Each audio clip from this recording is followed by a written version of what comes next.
అయితే ఈ Omkar తింకర highway acquisition అయితే 2022లో మొదలుపెట్టంగానే గ్రీన్ ట్రిబ్యునల్ అనే యాక్టివిస్ట్ వాళ్లకు చేవల్ల మర్రి చెట్ల మీద ఎక్కడి లేని ప్రేమ అన్నమాట.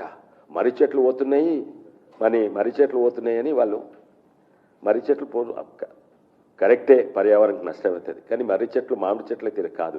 ఒక జగల నుంచి తీసి పెడితే 99% బతుకుంటాయి, వేరే చెట్లు బతికాయి. ట్రాన్స్ప్లాంట్ చేస్తామని చెప్పిండ్రు.